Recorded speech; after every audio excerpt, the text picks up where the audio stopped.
هیوادارین وەک چۆن بۆ 5 ساڵی 1991 ئامادەکاری کرا لەلایەن هەموو حیزبەکان و ڕێکخراوەکانی کوردستان ئاواش دووبارە دەست بخەنەوە دەستنا و یەکتر و یارمەتی یەکتر بن بۆ کوردستانێکی جوانتر و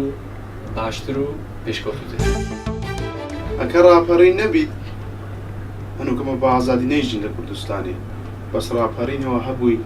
دوێمە هەر بژین بە ئازادی و چاوێن لە گەنجە هەبیت و ململانە حیزبان نەمینیت ململانە نەمینیت یا حیزب و ئەگەر حیزبیش نەبیت ئەمە نەپێوەناستم بێ حیزبی بژین طبعا بەس هەندێک مع الأسف هەندێک حیزبێ هەنا مخابن بۆ حیزبە حەز ناکەن خەڵک بە ئازادی بژی حەز ناکەن خەڵک بە خۆشیە خۆ بژی. ڕاپەڕین نەکیت گرنگی و تایبەتی خۆی هەیە هەیبەتی خۆی هەیە ناوەکی گەورەیە ناوەکی پڕمانایە هەرچەند ئەما و لەو تەمەنە نەبووم کە بەشدار بووم لەو ڕاپەڕینە بەڵام وەکو گەنجێک شانازی پێوە دەکەم هەر کات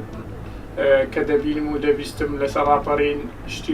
شتی خۆش شتی قارەمانانە دەبیستم هیوادارم ڕاپەڕین ببیتە هەوێنی ئاشتی و ئاشتەوایی و سەرفرازی لە بۆ هەموو کورد و کوردستان.